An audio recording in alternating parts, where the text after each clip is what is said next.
Hello friends, आज मैं आपको बताऊंगा पशु में दौरे पड़ने का इलाज। यदि आपके पशु में दौरा पड़ता है, चाहे वो गाय या भैंस हो, उसमें यदि जब भी दौरा पड़ता है तो इसके लिए आपको क्या इलाज करना चाहिए, क्या देना चाहिए, दौरा पड़ता क्यों है। बहुत से कारण होते हैं यदि पशु में दौरे पड़ते हैं, जिसे हम साधारण भाषा में कई बार हम इसे मिर्गी भी बोलते हैं। दौरे आपके पशुओं में ऐसा नहीं है कि कंटिन्यूटी पूरे दिन आपके पशु में एनी टाइम आपके पशु में रहते हैं। उसका एक समय होता है जब समय समय पर आते हैं। जिस प्रकार से यदि किसी पशु में 1 घंटे बाद में दौरे आते हैं, किसी में 3 दिन बाद में दौरे आते हैं। अब जो जब दौरा आता है उसका कई बार उसका टाइमिंग होती है, कई बार लगातार 10 से 15 मिनट तक दौरे आते रहते हैं। पशु गिरता रहता है, उठता है, बैठता है, बहुत हालत ख़राब हो जाती है यदि जब हम पशुओं को देखते हैं तो। और जो आप वीडियो में भी देख रहे हैं, इस तरह की हालत यदि आपके पशु में हो जाती है जब यदि आपके पशु में दौरे आते हैं तो। रही बात दौरों का कारण, बहुत है, अनलिमिटेड कारण है, किसी भी कारण हो सकता है। जिस तरह से यदि आप अपने पशु की डिवर्मिंग नहीं कराते हैं, या उसके वर्म से यदि आपके पशुओं में मस्तिष्क में चले जाएं, या किसी तरह से पशुओं के शरीर या मस्तिष्क के अंदर कुछ इस तरह की चोट लग जाए जिससे यदि ब्लड का सर्कुलेशन नहीं हो रहा है, उसकी वजह से भी दौरे आने स्टार्ट हो जाते हैं।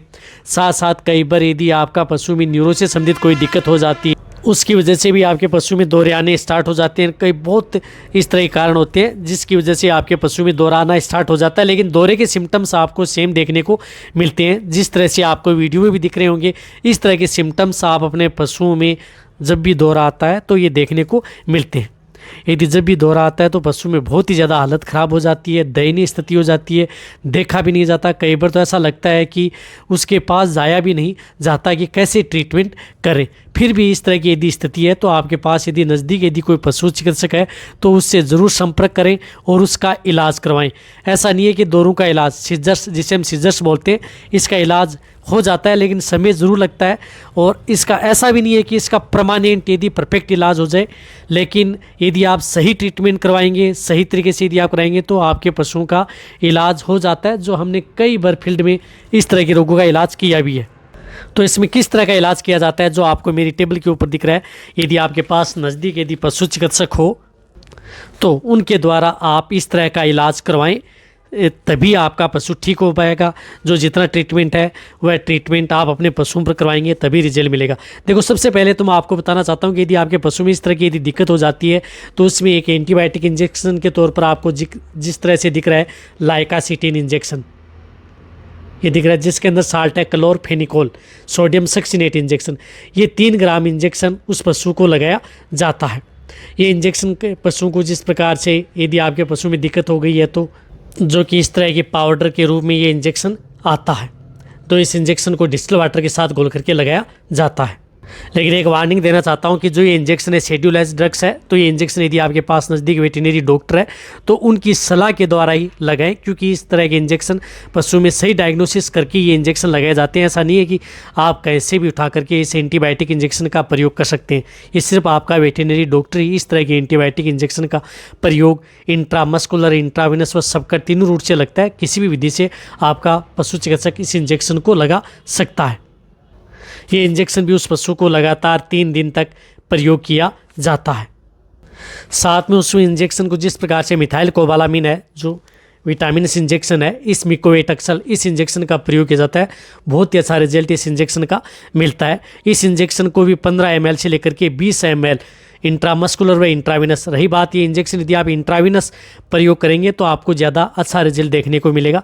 तो ये इंजेक्शन भी उस पशु को लगातार 3 दिन से 5 दिन, कई बार 7 दिन तक भी इस इंजेक्शन का प्रयोग किया जाता है। यदि आपके पशु में यदि ज़्यादा दिक्कत हो गई है तो वह यदि किस तरह की दिक्कत है, वह आपका पशु चिकित्सक इस तरह की दिक्कत को देख करके उस तरह की बीमारी में इसका इलाज लंबे समय तक करवा सकते हैं या किया जाता है। तो ये भी 15 ml से लेकर के 20 ml इंट्रामस्कुलर व इंट्राविनस इस इंजेक्शन का प्रयोग किया जाता है, जो कि बहुत ही अच्छा इंजेक्शन, क्योंकि न्यूरो से संबंधित भी कई बार इस तरह की दिक्कत हो जाती है। फिर इसमें तीसरा इंजेक्शन आता है फ्लूनिक्सिन मेगलोमाइन इंजेक्शन, जिसमें कई बार यदि आपके पशु में मस्तिष्क में किसी तरह की स्वेलिंग आ गई है या कहीं चोट लग गई है, उसकी वजह से पशु में दौरे आ गए हैं, तो ये फ्लूनिक्सिन मेगलोमाइन इंजेक्शन लगाया जाता है, जो लार्ज एनिमल्स में 15 ml से लेकर के 20 ml इंट्रामस्कुलर व इंट्राविनस। यदि अच्छा रिजल्ट लेना है तो इंट्राविनस इंजेक्शन ये स्लो IV लगाया जाता है। तो ये इंजेक्शन भी आप अपने पशुओं में अपने पशु चिकित्सक के द्वारा इस तरह के इंजेक्शन का भी प्रयोग करवा सकते हैं। देखो आज जो भी मैं आपको ट्रीटमेंट बता रहा हूँ वह स्टैंडर्ड ट्रीटमेंट है, लेकिन जो ये ट्रीटमेंट आपके अपने पशु चिकित्सक के द्वारा ही करवाना है।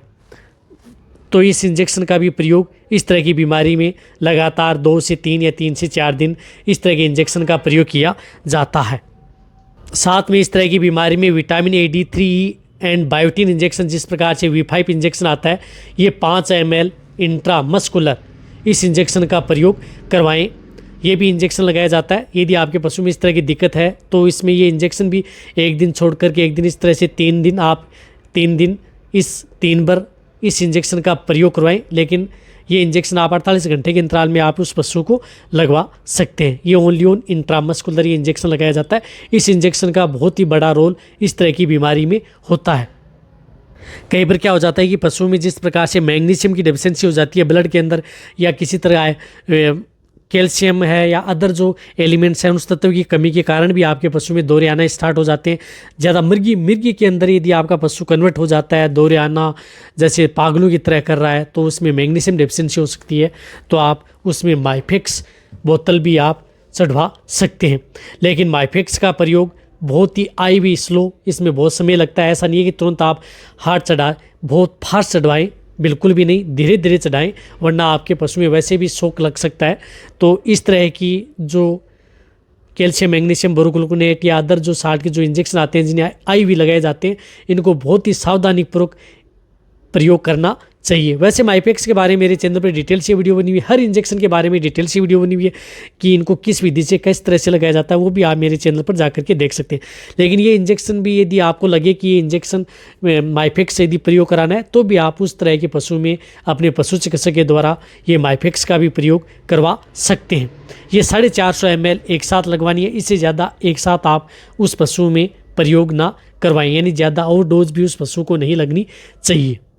रही बात जब ट्रीटमेंट कर देते हैं तो आपको लंबे समय तक देने के लिए आप जिस प्रकार से मिकोवेटक्सल आता है किरस का, ये आप 100 ml पर डे के हिसाब से उस पशु को दे सकते हैं लगातार 20 दिन या 1 महीने तक।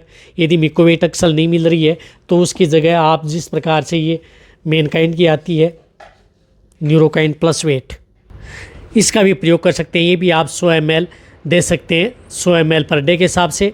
ये बहुत ही ज़्यादा बॉडी वेट है तो 100 ml सुबह 100 ml शाम, ये भी लगातार आप लंबे समय तक इस तरह की टॉनिक, इन दोनों में से कोई सा भी एक, मिकोवेटक्सल मिल रही है तो मिकोवेटक्सल, वरना ये नहीं मिल रही है तो न्यूरोकाइन प्लस, इन दोनों में से कोई एक टॉनिक का प्रयोग लंबे समय तक आपको प्रयोग करना है। ऐसा नहीं है कि 1 से 2 दिन, लगातार 15 से 20-25 दिन कंटिन्यूटी या 1 महीना 1.5 महीना भी आप स्टार्ट कर सकते हैं यदि आपको अच्छा रिजल्ट इस तरह की बीमारी में लेना है। देखो जहाँ तक हो सकता है मैंने आपको जो भी इंजेक्शन व ये बताएं हैं ये फील्ड के नॉलेज के आधार पर बताएं हैं, लेकिन ये जो इंजेक्टेबल ट्रीटमेंट है कभी भी आप इस तरह की जो बीमारी है उसके अंदर आप अपने पशु चिकित्सक के द्वारा ही करवाना चाहिए, क्योंकि कई बार कई इस तरह की दिक्कत हो जाती है। तो उसमें किस तरह के इंजेक्शन लगाए जाते हैं, इन इंजेक्शनों का भी फेरबदल कर करके आपका पशु चिकित्सक उस बीमारी में इंजेक्शनों का प्रयोग करते हैं।